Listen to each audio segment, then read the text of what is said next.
Two grown men have never seen The Simpsons. It's America's barley basket. The thing about a fleshlight is that there's no way it's worth all the extra effort and cost. Yeah. Right? Oh, yeah. Like, no way. Like... Have I ever told you my fleshlight purchasing story? Holy shit. Maybe it's not as good as it sounds coming out of my mouth, but... Still a good start. Welcome to America's Barley Basket, episode 187. Here we go. On a motherfucking cop. See, we're coming out hot on this one. Uh-huh. I used to be part of, this is more depressing than talking about fucking a fleshlight. It was, I used to be part of a very, very thriving new metal message board scene.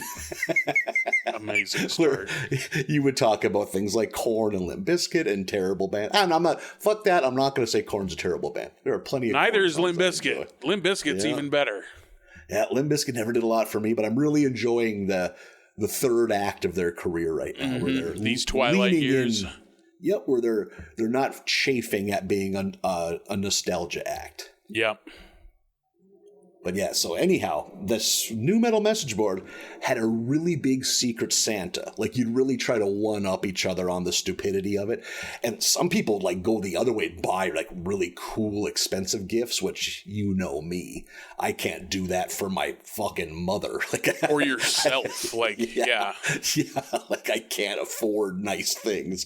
So I'd always go for laughs or something silly, you know, like, and, I had a job at the time where I accumulated like kind of like attaboys. They'd give you like a $5 gift card to restaurants. Okay. Thanks for $5 at a restaurant. Thank you so much. Right? For this fucking soul-destroying call center job. That buys me most of a drink. Yeah. Thank you. Poverty wages. I mean, granted, this was 15 years ago, so $5 got you a little further, but still, yeah. But I think they were for Subway, and I didn't live by a Subway, and you know how it is. If fast food isn't good, you never go to it unless it's convenient. So you got to strike one of the two. I ain't gonna hate on a Subway, but if it ain't next to me, I'm not going in. If that makes sense. Right, like McDonald's is not my favorite fast food, not by a fucking mile. But when I lived right next to one, guess where I went? 7 to 10 times a week. Boy, you're. I know you're going for hyperbole there, but I don't like how real that was. They serve every meal of the day there. I lived within walking distance and drove every day. Yeah.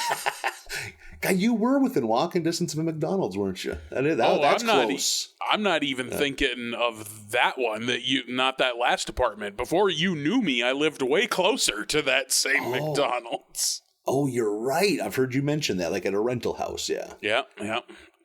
So anyway... So at this job, I accumulated a fat stack of Subway gift cards. I'm like, man, some of these are going to expire. And I'd always tell myself, and I worked nights and they weren't open when I got off of work. So it was a hassle. The guy that I drew the name of on Secret Santa, I had seen him go to the mat defending Subway before.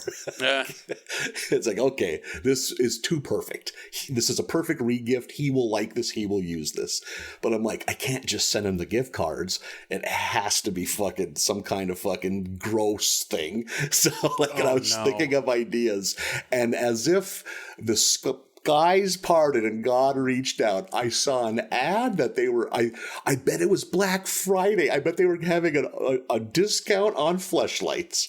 I'm like, gotta do, and like, it was like expensive still. I don't know, like $25, which when you're making fucking $9 an hour, you know, like, so I was like, this is too good. Bought it, came in the mail. The window was short to get it mailed out, but I was going to shove the gift cards in the fake yatch and fucking ta-da. I thought that'd be hilarious. That's like the snake in the peanut can. Yep. Yeah. I saved it. I had it from a gift I'd already received. I was going to put a big red bow on it. I thought that'd be funny. Yeah. And I'm with you on this so far. everything played out perfectly. I even had a box that I can just put it in this box. You reuse this box, fucking package it up, fucking mail it out, easy peasy. The night before, because like you've worked weekend jobs, you get that every other weekday off. Mm-hmm. I was like, okay, tomorrow I ain't got shit going on, no work. I can just go to the post office and mail her out and get there in plenty of time. I'm lying there that night and no. I'm a man, flesh and blood, just like you. Oh, Christ. Oh, no. And the polysynthetic siren call. Certain desires take up. And I was in my 20s, brother. This was I was virile, or as virile as I could ever be. Jesus Christ. So I'm like, well, we're going to have to call an audible on this gift. No. And what I replaced those gift cards with is incredible, but we'll get to that. We got to stay on task here. So, oh God, me and the Fleshlight went on a date. Somehow I don't think you did. And does it deliver what it says it delivers? Indeed, it does. It is as advertised. Mm-hmm. A flashlight that you can have sex with. It'll get you there so fast you feel self-conscious about it. You're making up excuses to an inanimate pussy. Sorry, I'm just real tired. Yeah. I heard a car honk and it startled me.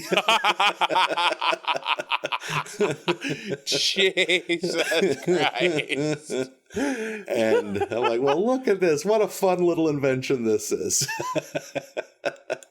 And I tell you what, the next day when you have the clarity, you're no longer, caught up in your passions, and you see that thing sitting on your nightstand like, fuck, I gotta clean that thing. Should have had that thought right away, not the next morning. Oh, brother, I was gassed. It was that good. I hate this story.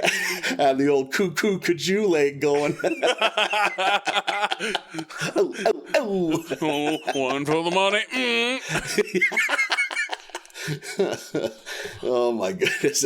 Just taking that thing apart. I mean, it's a 2-piece or 3-piece. It's not like taking apart a goddamn fucking machine gun. There's not a lot of moving carburetor. Parts. Yeah. But you can kind of tune it like a carburetor. You tighten or loosen the back end because it has to open up on the back end to let some air through. I'm familiar with it. Blow your dick clean off. I'm familiar with its claims, yes. Yeah. So I was taking it apart like, God damn it, is this worth it? I ask myself. And I ain't going to say I threw it away right away, but it collected a lot of dust. It's just, it doesn't deliver enough to make the fucking hassle of it worthwhile. That's what I was saying. Like, there's no way it's worth it, right? Mm-hmm. And I bet that's the problem with any men's sex toy. It's like, I can just jerk off and not have to clean up an appliance. Right, and I don't have to get solutions involved. I don't got to run nothing through the dishwasher. Like, I don't have to keep baby shampoo on my vanity because it's less abrasive on your skin. Right. I don't see it like going analog. I can do that when I'm fucking driving. Yeah. Driving, swimming, whenever you want, but well, not swimming for me, but okay. That's true. Yeah, maybe that calm you. Maybe that'd settle me down. I wouldn't be thrashing so much. You're just doing the backstroke.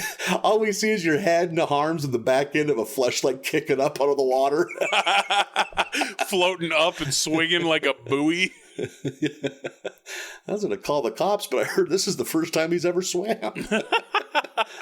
Let him have his moment. So, yeah. And then what I replaced the fleshlight with was just a big package of Lefsa. I'd way rather have the Lefsa for sure. Yeah, oh, brother, the Lefsa is a way better gift. I just can't believe you were laying there and you just like looked over at someone else's Christmas present and decided, you know what? I'm just going to fuck that thing. Somewhere Strangers in the Night is softly playing. Well, hello there. Like, holy fuck. Did I remove the Subway gift cards first? Yes, I'm not an animal. So your buddy still got the Subway gift cards. That's good. He got a mountain of Subway gift cards, a Christmas card, and some Lefse. Holy shit. I'm glad, to be clear, I'm glad that you didn't just pack it back up and send it to him as a Christmas present. Holy shit. Some of those animals on that place would have done that for sure. For sure. Shit. You need to not be keeping people's Christmas presents next to your bed. Apparently you can't be trusted. I want to go on record. I haven't fucked a Christmas present since. Oh, well, that's growth. I've changed my ways. That's growth. That's what that is. Yeah, thank you. I'm glad someone recognizes it. Holy moly. Lay next to your nephew's fucking Thomas the Tank Engine figurine that you got him, you know. It's cylindrical. It's got a face right on it. That face is begging for it. That die cast. Jesus Christ. We're nothing if not honest on this podcast. Yeah, you especially. Yeah. on the subject of bullshit attaboy congratulations from the company that you're working for. I don't know if I've told this story on here before. I've been trying to format this story to be told on stage.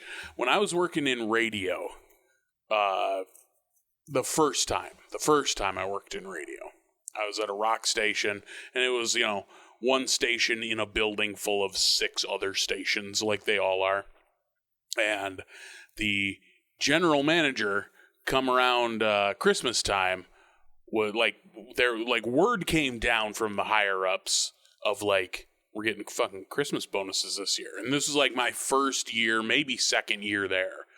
And I was like, ooh, Christmas bonus. Everybody was so excited. The buzz throughout the building of these Christmas bonuses. It came time to get our Christmas bonuses, Nathan. And do you know what they were? Every employee received 1 gas station scratch-off lotto ticket. Amazing. Isn't that the fucking most insulting thing you've ever heard? Holy shit. At that time, I don't know much about the exciting world of scratch-offs. Were they $1 each? Yep, they were $1. Amazing. Holy, that's insulting. Everyone received one $1 scratcher. Oh my God. Why? You know what you do then? Put them in an envelope. Hey, everyone, they're just sitting by the front door. Take one for Christmas. I know it's silly. Don't sell it as a Christmas bonus. And with no irony. She walked in, stone-faced, just completely serious. Here you go, guys. Thanks for everything. That's insane. Isn't that the most... How amazing. Holy shit. I mean, what were you expecting? You had to think maybe $50, $100, something like that.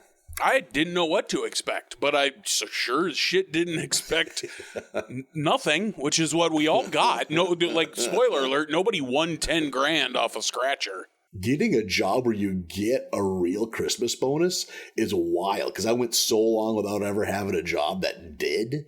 Or if I did, it was I remember the grocery store I worked at in high school gave us a turkey, which when you're 17, I don't want this. You and your buddies aren't going to cook a turkey. Well, don't leave it next to your bed for sure. Yeah, right. Oh boy, that'd have been the most I could have got out of that. That's cold. Should have let it thaw. Yeah, gotta restrain myself. Could be such an animal. Just pouring the coals to a frozen turkey. That's terrible. Yeah. No. Don't get rid of the giblets. I need the giblets.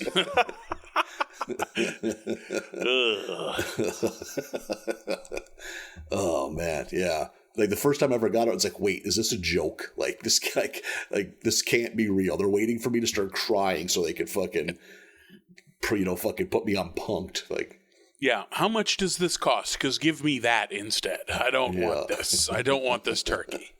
Yeah. I'm sure I ate the turkey that when my mom cooked it a month later, so I probably did reap the benefits of that turkey, but I'd have preferred cash. So I could have spent it on CDs or Bud Light or something else. I would have been important shit. Yeah. Like CDs and Bud Light. Yeah. Got to expand my CD portfolio. That's my retirement. Oh, if only you still had your CD catalog. If only, brother. I bet of the 600 some CDs I probably owned at its peak, I bet I still got 500 of them. Oh, fucking course you do. I forgot who I was talking to for a moment. Oh, yeah. You want to come look? Kinda. Totes and totes. You just been moving them around for how many years? Yeah. At this point, I should buy a shelf and display them, because why just keep them in totes if you're going to keep lugging them around? Yeah. Still in jewel cases, all of them? Oh, you bet your ass. Oh, my God. You better believe they're still in jewel cases. So fucking ridiculous. I still regret getting rid of my VHS collection. Someday the bomb's going to drop and everyone's going to come to the man with analog media. Then who will be king? Then who will get laughed at the pawn shop? Oh, boy. I'm looking forward to your fucking bunker someday. Yeah. Just saving CRT TVs. That's a legit thing. God. CRT TVs are a hot ticket.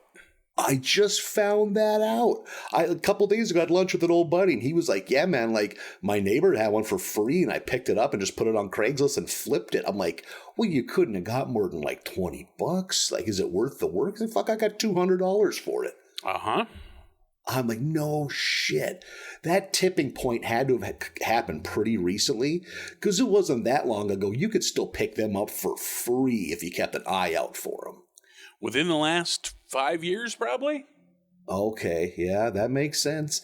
I bet after COVID, people spent too much time inside and started playing fucking vintage video games and realized how much they like it, They don't look the same on a flat screen. That's the thing. You know who's driving it? Fucking video game nerds. Yeah. They want the authentic experience. And arcade cabinet owners. Oh, I never thought of that. Like, what does like playing fucking Mario Brothers look like on a flat screen? What's wonky about it?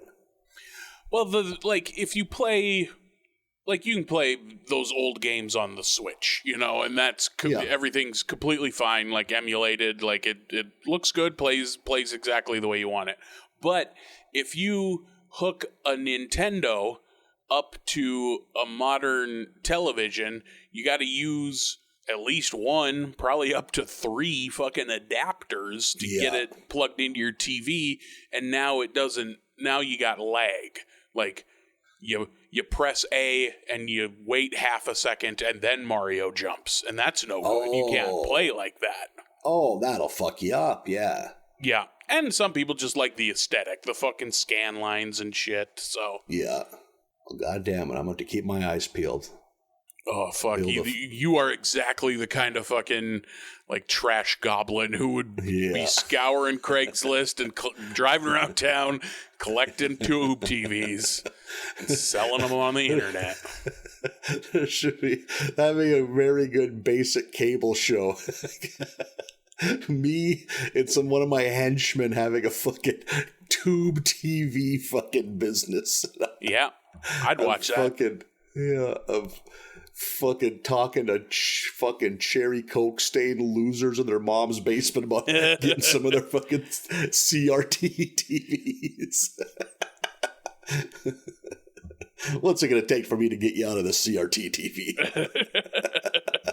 Got 2 inhalers.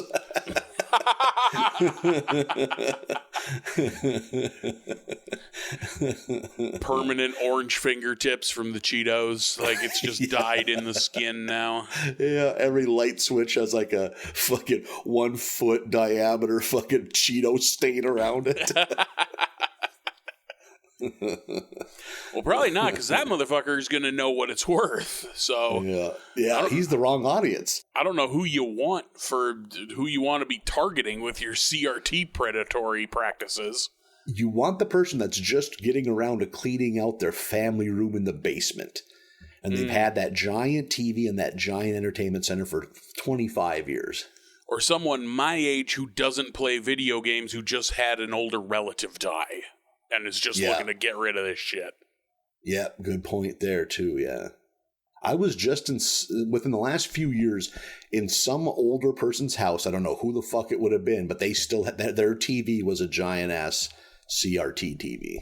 Was it one where they had made it furniture? Like, it has a whole big wooden console built around it and shit? Because I love those old TVs where it's like, it's not just a black square, you know? Like, we've built it into this fucking mantle. Yeah, that was definitely a thing of like the 60s and 70s. When I was a little kid, you saw a lot of that. The screen is 14 inches, but the whole fucking console's 4.5 feet wide and 3 feet tall. Yeah, barely fits in a pickup box.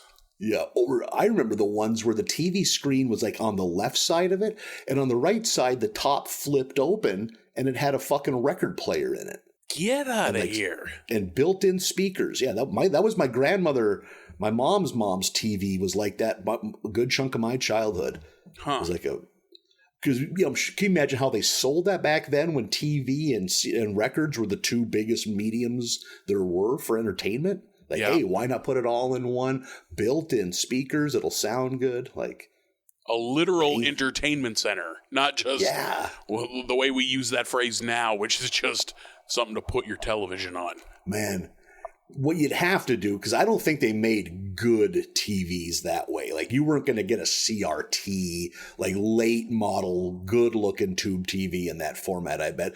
But just pop out the old one and pop a new tube in, fucking put a fresh record player in there. There is some dork that's done that, and it's pretty fucking tits. That dude's got a basement to die for. That guy's got a basement. The only woman that's seen it is his mom. That dude is so good at Dragon Warrior. Like, he's killing it. Hoping his gout will go away so he can do his Naruto runs upstairs. To the snack cabinet. Oh man, what I wouldn't give to have your dad see you Naruto run. Holy fuck. He's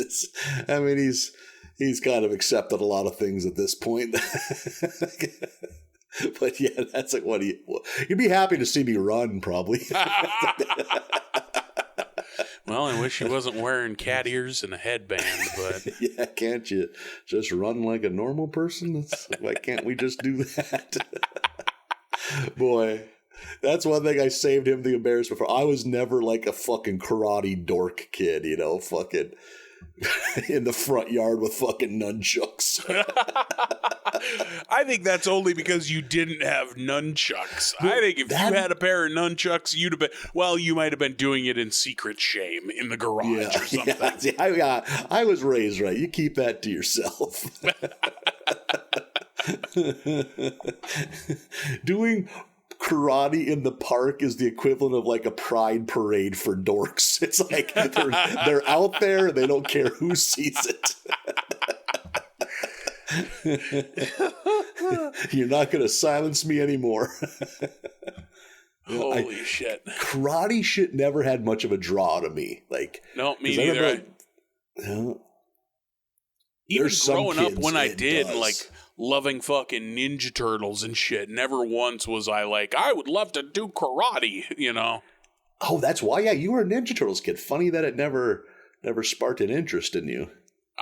We had those kids. We had one of those kids. Exactly one. Yeah. We had that kid who was like, he was like all of the subgenres that you would make fun of, they all funneled into him.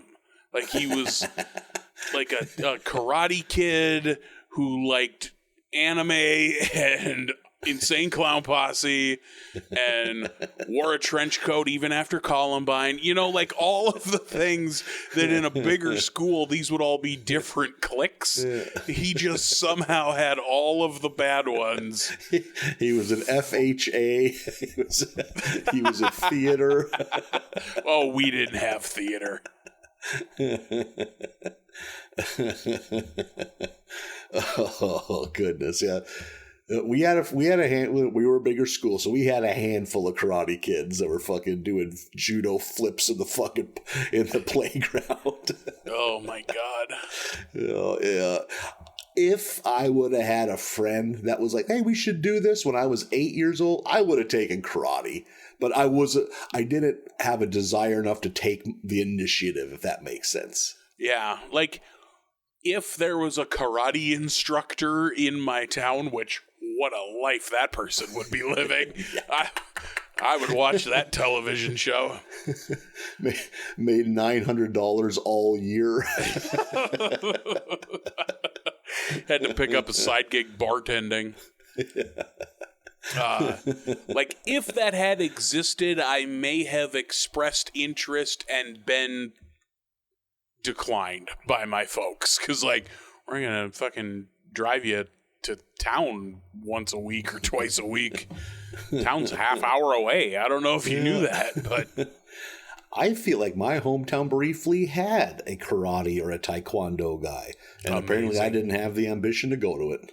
That's that Robert Frost fork in the road. What could have been, Nathan? Holy fuck. There's a future where I'm quite a bit skinnier, but still fat with a goatee, wearing a fucking gi, teaching fucking 14-year-olds how to fucking do judo flips. Yep. What do I drive? God.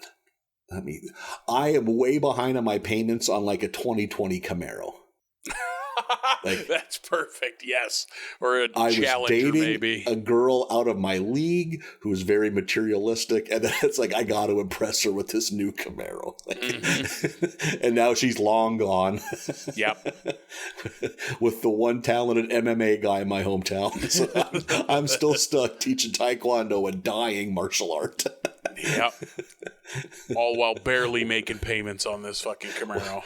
One bad day away from living in my Camaro. Before they repo it. Yep. Luckily, those geese seem pretty warm because you're going to be fucking homeless. Yeah. I mean, it's not the same thing because you don't really usually offer this to children, but like I would have 19-year-old me, you get the right person talking to my ear saying they'll go in on it too. I would have joined fucking wrestling school to fucking learn how to take bumps and shit. That would have appealed to me way more. That'd make for an amazing current you also. I'm probably either dead or in fucking a nightmarish condition from taking too many bumps. You think you would have fallen victim to wrestling's usual vice traps? Yeah. I probably wouldn't have because it's not like I would have made it anywhere. I'd be doing backyard wrestling for no money. Yeah, I don't think any of them local guys have drug problems. They can't afford it. It's like, I don't think you could die from sniffing glue. It's not good for you, but it ain't gonna kill you. Rust-Oleum's cheap. It's not like you're gonna fucking go broke. Yeah. Holy shit. From what I hear, most wrestling schools work you pretty goddamn hard. If you're out of shape, you're probably out of luck. You'd either washed out or you would be in this exact same position that you're in now, except instead of doing comedy on the weekends, you'd be doing wrestling. I'm setting up fucking outlaw bullshit mud shows. Oh my god, fucking draining my knee fucking with a bobby pin that I sharpened. I can't afford to go to the doctor.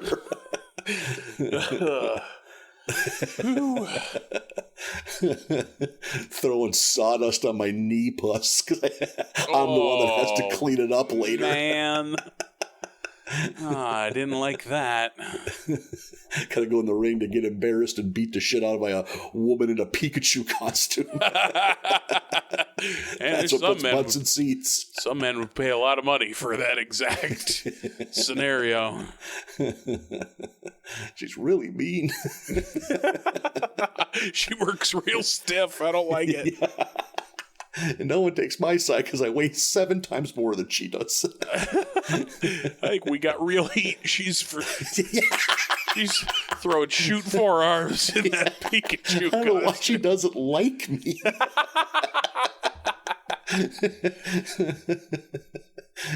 She's taking a lot of liberties in there. Like going into business for herself. Pulls my pants down every match. What an amazing match we've created where the person in the Pikachu costume makes the other guy look ridiculous. Pull my pants out, I bend over, she sunset flips me into a back bridge for the pin. 1/4 of the audience is throwing up. You're all sheepish trying to get your pants back up. Why was this tape that color? Is it just all one bruise?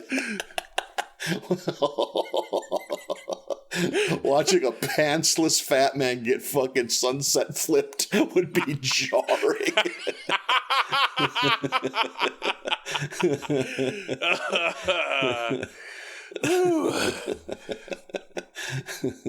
Oh, shit.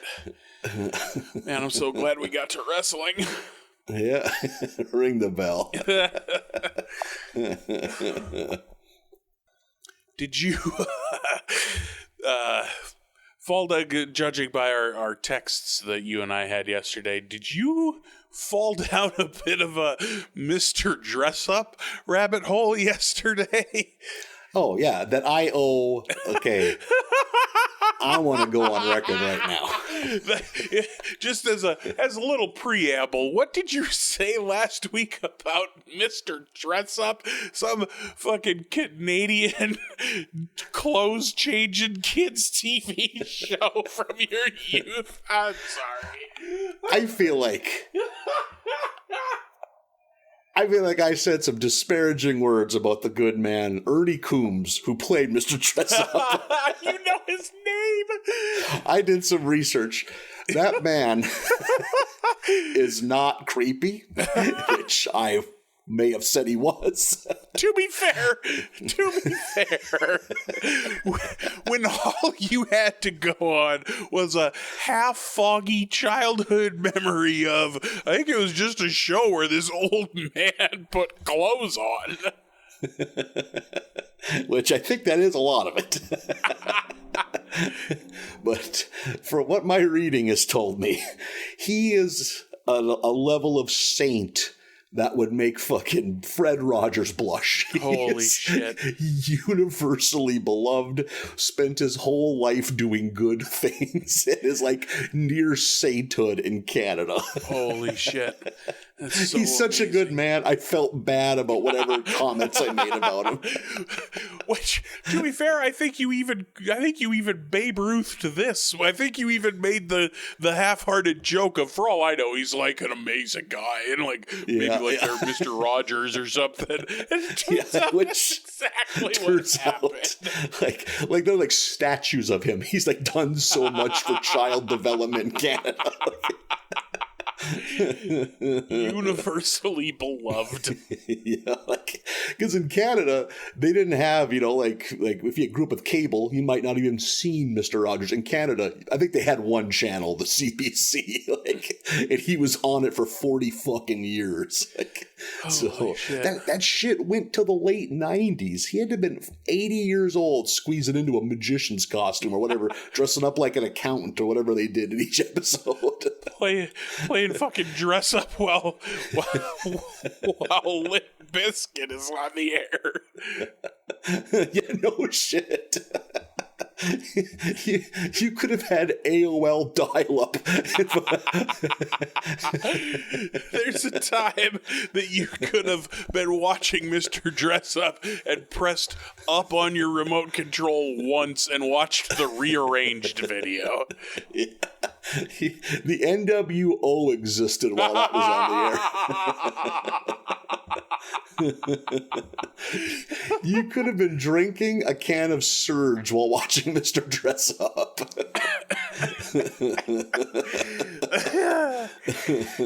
Holy shit. You could have been crushing a Powerade. Oh my God. Yeah. You could have been pining for the good days of all sport while Mr. Dressup was still on the air. It was like 64 to 97 or something like that. That's ridiculous. Like, I think it was 4,000 episodes of that show got made or something insane like that. And here you are shitting on him on some podcast. Shitting on a good man. On a national treasure. He was so thoughtful. You know how, like, fucking there were the little dolls in the land of make-believe, like the king and shit on Mr. Rogers? Yeah. He had kind of like little hand puppets that size that were like, you know, he would talk to him and ask him questions. He made it purposely, like, ambiguous as to if it was a boy or a girl, so nobody would be left out. So if some little kid came up to him and asked him, is whatever, a boy or a girl? Like, well, what do you think? Oh, I think it's a boy. Well, there you go. So every kid made every kid feel smart. Like, they could make it into the friend they needed. Like, what an angel. And here I am accusing this man. Done more good than I could do in 1,000 lifetimes. and yet here's you not 35 minutes ago talking about having sex with your buddy's Christmas present. We really run the gamut here. What a fucking puddle of diarrhea making fun of a sunrise. You fucking... Oh, shit. Oh, my God. So, I just want to go on record. Okay, yep. Here's to the estate of Ernie Coombs. He was lovingly married to the same woman for like 73 years. Of course he was. Of course. I am sorry to the descendants of Mr. Dressup. Holy moly. It was like it was made up. He was such a good dude. Like, was he never not being selfless? Didn't he fucking play fantasy hockey or anything? Nope. If he was conscious, he was helping people. Just pure altruism. Yeah. And not a bit of grandeur, doesn't want any credit for it. Holy shit. Yeah. Literal angel man that Nathan was shitting on last week. Fucking Canadian kid diddler. That's the worst pro wrestling nickname. Yeah. Such an innocent man, he probably couldn't even see how anyone could take it that way, you know? What do you mean? No, I play Dressup. Yeah. On the TV. I teach the kids how to use their imagination, how to tell them that they're special and that they're unique. Oh, shit. Yeah, that's fun. Needed to clear the air. I'm glad you brought it up. Yeah, thank you. I needed to. Yeah. Well, I don't know if you remember, Marlon. We had homework to do. Boy, did we ever, Nathan. Mr. Dressup, not the only television show of yore that we delved into this week. For the longtime listeners, we used to really get a kick out of laughing at every pathetic attempt that the Fox network would have to pair a show with the power of The Simpsons. Like, hey, the Simpsons audience will start watching this and they'll love it. And then it'll become a hit. And strike 1 followed strike 2, followed by strike 7. They could never get it right. Each show more terrible than the next. And one that's stuck in our mind, Babes. Oh my God. Just the premise alone. Like, Yeah. I remember, like, it's not like, it's not like 9/11. I don't remember exactly where I was or anything. But, like, you bringing up Babes and explaining to me what Babes was all those years ago. We're coming up on 4 years now. Yeah. And it has never left my mind. Like, how? Just based on this little description you gave, how is this a television show? It is something else. It's a quick rundown. It's 3 sisters. One kind of seems like the main one, and then the other 2 have things happen in their life, so they all have to move in together. And the show's called Babes because, LOL, they're fat. Yeah, isn't that hilarious? Yeah, one in particular fatter than the rest, but the other 2, especially by Hollywood standards, big gals. Yes, especially that's the thing. Like 2 of them, I don't think, at least not today, I wouldn't look at and go like, "Geez, look at that fucking, look at that big girl." Like, no, like not by today's standards. Yeah. Maybe we're just functioning with a different brain. Because this is 30 fucking years ago, Mm-hmm. Yep. And for context, it aired from 1990 to 1991. That was the run that it got. Exactly 1 season. Yeah. So yeah, that's what we were working with. But what a show! It's so bad, but it's not even like shockingly. I mean, in the pilot, some of the insane fat jokes are fucking, it's incredible. Holy moly. Unbelievable what some of the jokes are. So there's like, 4 episodes or maybe 3 episodes on YouTube that are just full episodes because nobody cares. No one's coming to shut those down. Yeah. Oh my God. And there's a scene, it's in the pilot where like the one sister's leaving her husband, the other sister had something happen, so I guess we're all staying here tonight, and they all climb into bed together and the fucking bed breaks. It's like, of course it does. Of course it does. Like fucking incredible. And but it doesn't, it goes so long without breaking that you, the viewer, are like, oh, the bed's gonna break, because that is what you would write here, because this is the dumbest, most paint-by-numbers show of all time. And, like, they go for so long that by the time it breaks, you're like, there, we fucking got there. All right, are we done now? Yeah, exactly. We saw what you were doing. We're at the grocery store. Of course, one of you is going to grab a 55-gallon tub of frosting, Yeah. Because you're a fat lady. Like, those kind of jokes are so, A, prevalent, and B, like, are so hurtful today. Yeah. And not just, you're not just like, oh, geez, but you're also like, fucking course, because they're also so obvious. Oh my God. And not creative or funny. No. And the other thing too, because it's Fox, and around this time Fox was trying to be super edgy, there's all these cornball sex jokes shoved in that are just, first off, they don't fit what's going on in that particular scene, and they're just so not funny and cringy. It's like, oh, you're just trying so hard to be cool, and it's falling so fucking flat. And there's like, and then there's that stereotypical like 2 gay hairdresser dudes. Holy shit, the hairdressers! Yeah. I forgot the hairdressers. Oh, I did it. Holy shit! And in the first, in the first episode we watched, the younger sister can't get a job, but lo and behold, the middle sister, who's a makeup person on like on like a TV set or something like that, their fat model doesn't show up, so they need a fat model to model hefty hose, pantyhose for fat women, plus size pantyhose named Hefty Hose. Yeah, which that's exactly what a fat woman would want to wear. Unbelievable.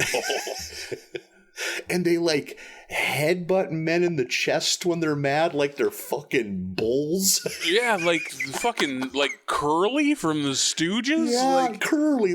Thank you. That's exactly what it is. and like they set it up like they're what's that up there, and every dumb man on the show is like, huh? And then they rear back and headbutt them in the chest. That's their fucking sweet chin music. That's their go-to signature move, I guess. That's what gets a pop from the audience. Unfucking believable. Imagine if this show would have caught on and that became a cultural touchstone. Like you having to get after your little kids to not do that to each other. That becomes the crotch chop of the 90s. Yeah. And that's the thing, like with that bit there of like pointing in the air, what's that? And then headbutting it is wild how not real these people are written as. But they're also not written as like fun cartoons. It's not like this is supposed to be fucking Naked Gun. It's just supposed to be a grounded sitcom about three sisters who happen to be overweight. Yeah, this isn't Malcolm in the Middle. They're not going for like esoteric fucking off the wall shit. This is supposed to be like a slice of life sitcom. Yeah. It's so and like, god damn it, the fat jokes, like they're so like they're so overt and so just said so plainly, you know what I mean? That it's shocking that way, but they are not shocking at all because they're the most obvious jokes you could make. Like in that first episode, Darlene, by the way, the sisters are Darlene, Charlene, and Marlene for some fucking reason. That doesn't make anything confusing at all. Darlene goes to the kitchen with a fucking big-ass mixing bowl and dumps a whole box of cereal into it and is eating it with a mixing spoon, and the live studio audience is losing their fucking minds. It's so terrible. Oh my god, yeah. And it's like I lost my appetite because my husband left me while eating a whole box of fucking cereal in one sitting. Like, Right. And also the reason the husband left is because he was having an affair with his weight loss trainer. Like, it's so fucking... When that youngest sister walks into the room and the two of them are sleeping and tries to wake them up and then sits at the edge of the bed, takes out a bag of potato chips, and as soon as she bites into that first chip, they both startle awake, you know? Yeah. And are so excited to dig into the snacks. It's like, holy fuck. It's so brazen. Yeah, it's insane. And the only parts of it that are ever worth a fuck, and they're not worth a fuck, I just mean, is the interaction between the main female, like the main sister, and the boyfriend character. I think his name's Ronnie. And he owns a barbecue shop. So like the fat sisters are interested once they find out he has a barbecue shop. Yeah, like this is my new boyfriend, and they both hate him, and then he owns a rib place. Oh, he can come over anytime. Yeah, welcome to the family. It's so insane. Oh my god, yeah.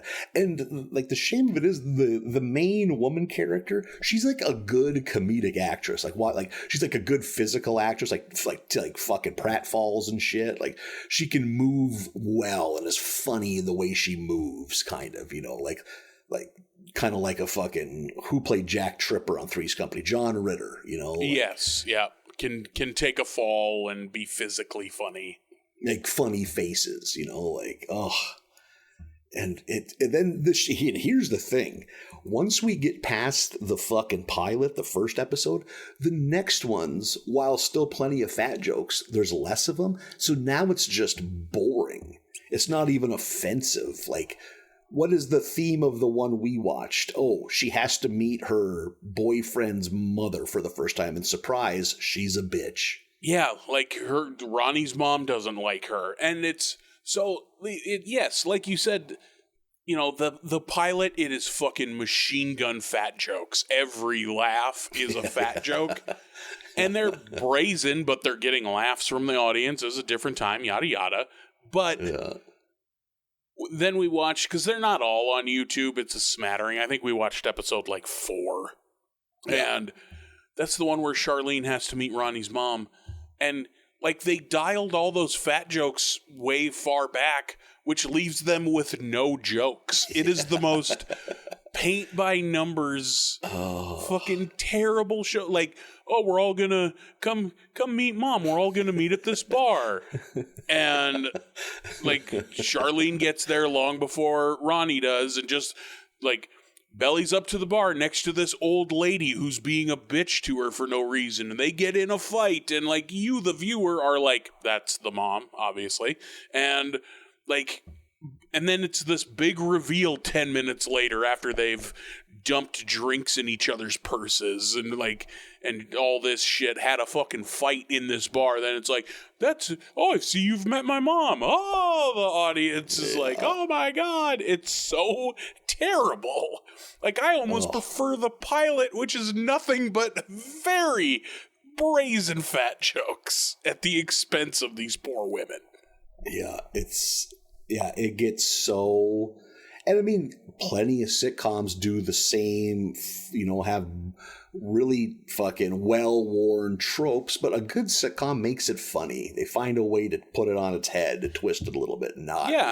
There is zero subversiveness at all. This is just, you're just regurgitating episodes of other TV shows you've seen.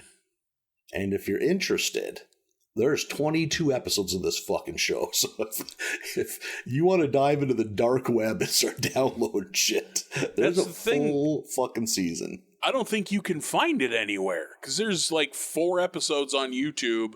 I would be fucking blown away if this had ever gotten a physical release. Oh, how could it? Yeah.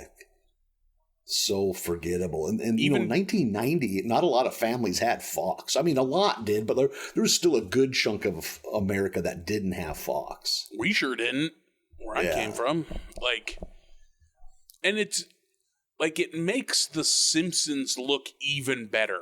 Like, obviously, we knew at the time when we first started this that The Simpsons must have been so much better than everything else on television because of how popular they became and how fast. But if this is what else was on television at the time, holy shit.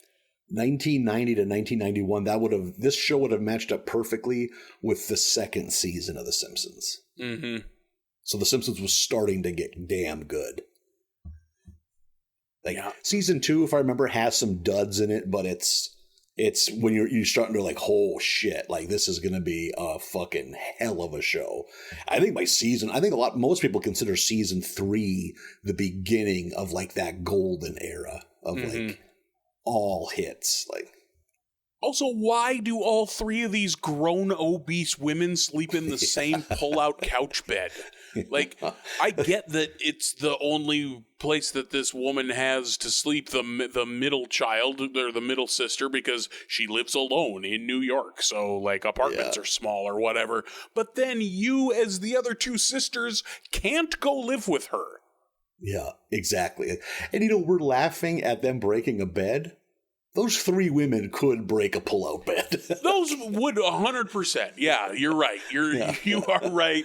Maybe they're just being realistic. Yeah, they were going for gritty realism with this show. Like, that one woman's tickling 350 pounds. The other 2, while not fat, aren't little women. Like, that's a lot of weight in one bed. That oldest sister is a real big lady. But they might be going for gritty realism, because in that first episode, the biggest one gets stuck in the fucking school desk Been there. Been so. there. Unbelievable how terrible. That's one of the few sight gigs that works, for her getting up with that goddamn kid's desk trapped on her body. And what, like, there is no way that those are the seats in that waiting room of this, like, talent rep. Yeah. No shit. Those are child school desks. Why would who would purchase that when it's about time to buy furniture for your office? We need children's desks. Unbelievable. In our New York fucking talent agency office.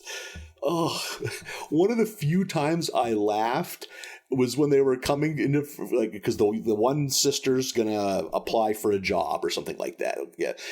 They all walk in, and the receptionist is just like filing her nails, like New York accent, just straight from Central Casting. You know, fucking super stereotypical, like the nanny before the nanny, you know. Mm-hmm. And she looks at the three fat women and goes, "What is this, Fantasia?" And I think I didn't even get that. It was like that made me laugh.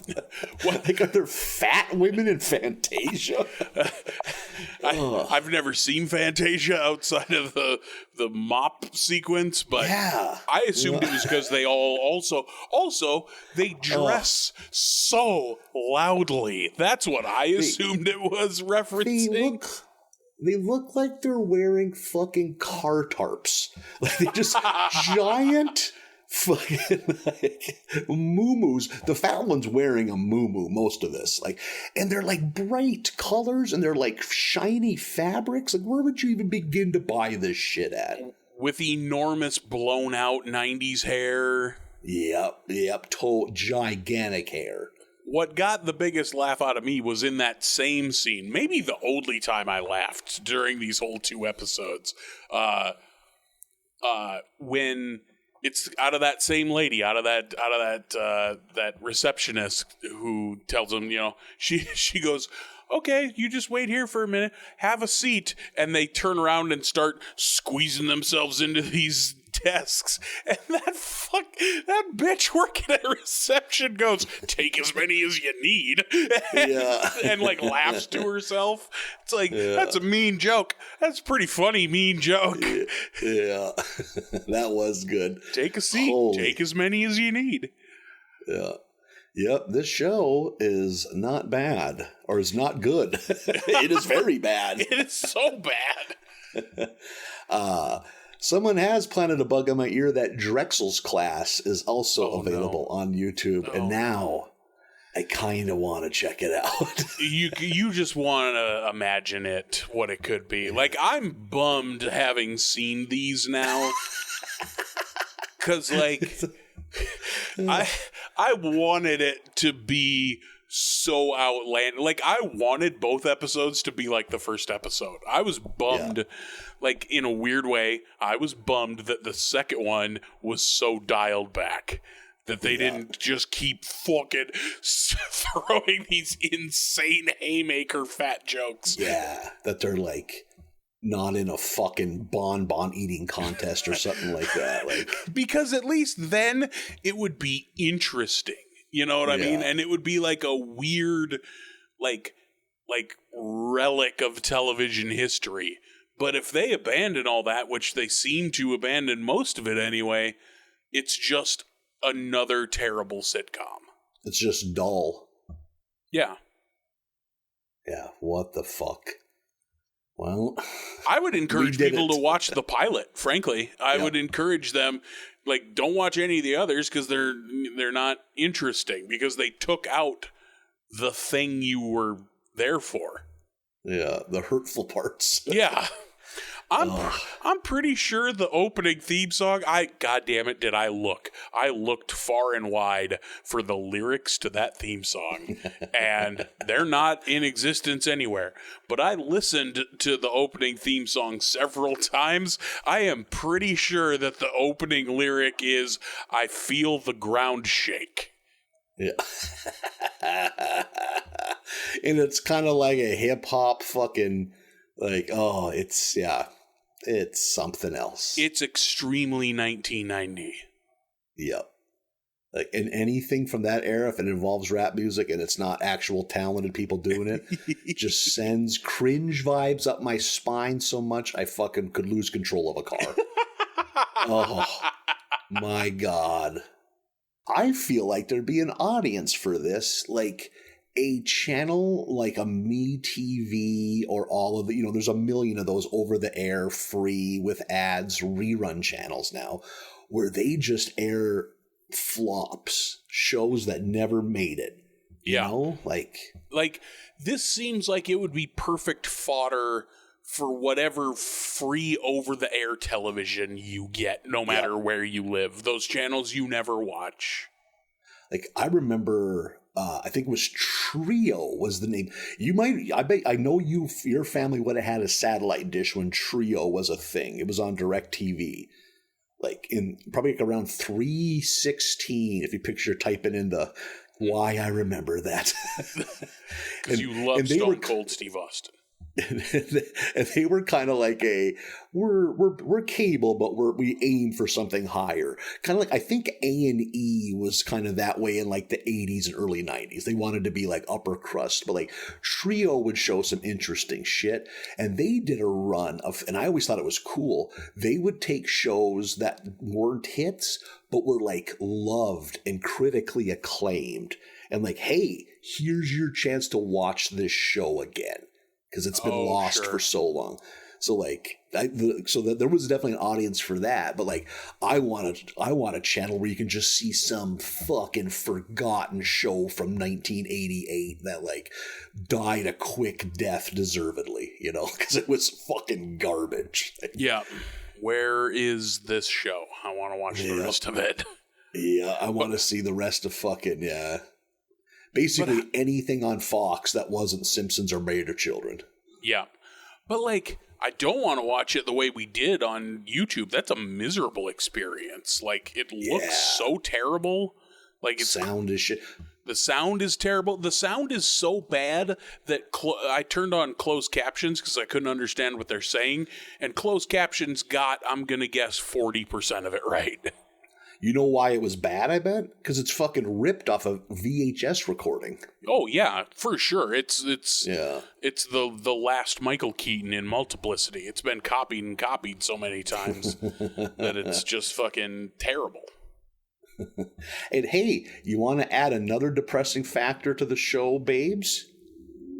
2 of the sisters died young in real life. I knew that's what you were going to say. I was in my head, I was like, is it that 2 out of the 3 are dead?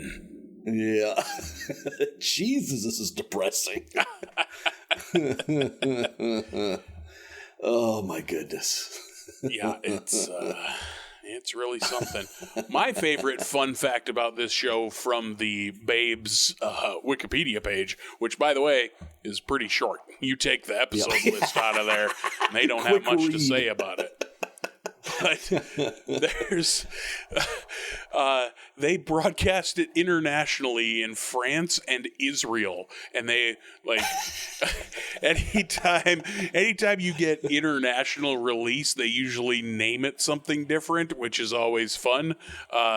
In France, I'm not going to try to say what the actual French words were, but it translates to never 2 without 3, which is like, because there's 3 sisters and they do everything together. There's never 2 without 3 of them. What a sweet title. And then in Israel, it translates to big women.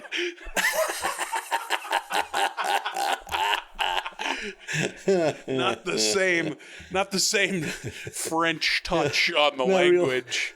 Not a lot of cleverness.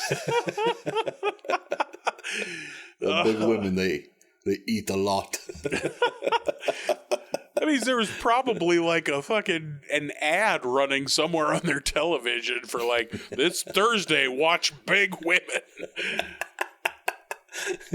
Oh, shit, I think that's funny. They build it like it was a sporting contest, like they were going to fight. They build it like a Godzilla movie. Yeah. Which one of these 3 Goliath women will survive? Oh, shit. Yeah, god damn it.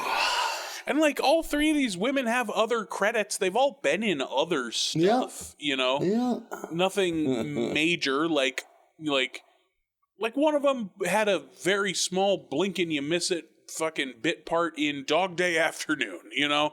So it's like, you've been in other stuff. Somebody could maybe recognize your face, but... I'm looking right now. One of the three, I don't recognize who it is. She had a recurring, like, she was a part of the main cast of that show, Ed. I don't know if you remember that. It went from 2000 to 2004. So she was on a successful show. So fucking good for her.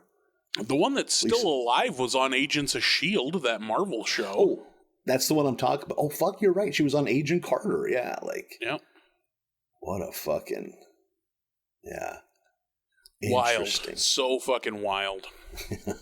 That guy, the guy that owns the rib joint, he apparently, from what I read, just disappears halfway through the season and is replaced by their landlady, like as the one outside character. Yeah. Interesting. Huh. And he was the one guy I reckon, because he has a role in Groundhog Day. Yeah, he's in Bill Groundhog's Murray. Day. He's like, I didn't pick him up from that, but that's what I know him from. He has a small role in Groundhog Day. But yeah, looking at his filmography, that's what I've seen him in. Jesus, yeah. What a fucking hell of a run. Yeah. they got that was the shape Fox was in, that they didn't replace that halfway through the spring. You know, usually they'll pull a show like that right after Christmas. Like, hey, this isn't going to work, you know, like when that oldest sister walks across the room and dumps that whole box of cereal into that mixing bowl. Yeah. I knew we were in for trouble. Yeah. Hell of a thing. And the audience does lose their shit. Like, they are laughing at these jokes. Yes. But I mean, they're also paid to do that. Sure, there's a studio audience just screaming whenever the sign lights up. Yeah. They'll replace you if you don't laugh. Holy, the biggest sister was on an episode of Married with Children in 1993. Her character's name, Miss Blob. Oh, delightful. I have a hunch she went into Al's shoe store. I mean, Married with Children was pretty crass. Yes, it most certainly was.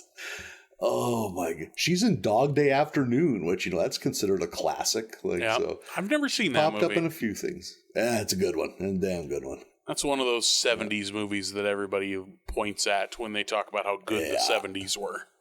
Yeah, like a real gritty, like, oh my god. But you know what? We did it. We did. We're on the we watched other side. Some babes. Yeah. I'm going to do my best to talk you into watching an episode of Drexel's Class. Oh, boy. Because I want to watch Dabney Coleman. If you can look in his eyes and see if you can tell that he knows this is a failure. This is a man that was in hit movies, hit comedies. Mm-hmm. Dabney Coleman was in a lot of shit in the 70s and 80s. Like, he knows Dabney a winner. Motherfucking 9 to 5. Yeah. He plays an asshole boss with the best of them. Like, oh, yeah, absolutely. Oh, man, you know some of these kids are going to rap. You know it. Oh, does Dabney Coleman rap? Please tell me. That's a t-shirt. Man. My name's Mr. Drexel, and I'm here to say... Oh, God. Oh, fuck. Gonna teach you algebra in a major way.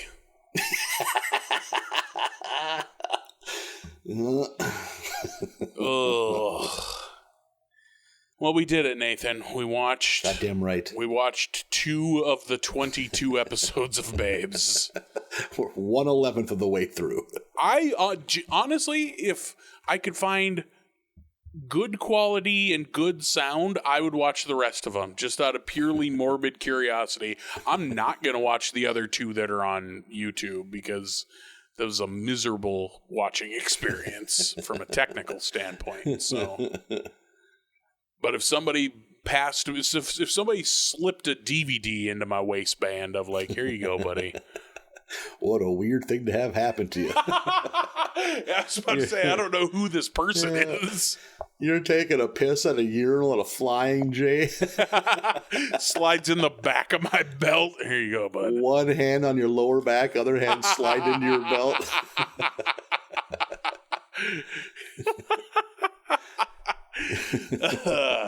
I'd watch it. Keep smiling.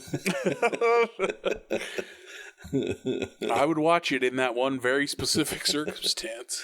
Yeah. You guys are going to believe what happened. I also learned you can't just put the word babes into the YouTube search bar. Yeah. Oh, it's all, you got to type in the right keywords. It took me a few tries. Yeah. Also, Babes sitcom. Yep, Babes sitcom is what I eventually got to, because also Babes Fox also doesn't work, because that's just another name for a sexy lady. Yeah. Good call. It's like, God never damn thought it. of that. Yeah. My YouTube algorithm is so fucked up right now. I typed in Babes Fox and I got nothing in that. Now I know why. Oh. Well, maybe sometime down the road we'll have to give a try to Drexel's class. Not this week, I don't think, but You like you got it in you? yeah, I can give one to Dabney, but not this week. Yeah, I need a break. Yeah, I do. I need a break. Reevaluate some things. I'm blowed up. Well, buddy, you enjoy the rest of your week, and we'll... I don't know. I imagine we'll find something to talk about next week. We always do somehow. So somehow, some way. Yeah, and we'll tell some jokes this weekend here in town, here in Fargo. You're hosting beautiful city. You're hosting a goddamn comedy contest. I'm performing in a goddamn comedy contest. We'll see what kind of mood I'm in come Tuesday. Yeah. Sorrowful or joyful, one of the two. One of the two. Those are kind of my two settings. I don't spend a lot of time in the middle ground. We're kind of leaving people on a cliffhanger here. Yeah. Tune in next week and see where I'm at on the morose scale. Yeah, this is it's like kind of a Who Shot JR type of deal. You could have used Who Shot Mr. Burns on this Simpsons podcast, but no, we'll do Dallas. That's fine. Yeah. Never seen an episode of that show. Not one. I don't think it's for you. Okay. I think it's for moms. It was like it was. I remember that like my aunts would watch Dallas. Like it was because it was a soap opera. It was like I can't think of like what you compare it to now, but like it was like Melrose Place, but that's a fucking 25-year-old reference at this point. like a Grey's Anatomy, not in a hospital, in a fucking oil field. Okay.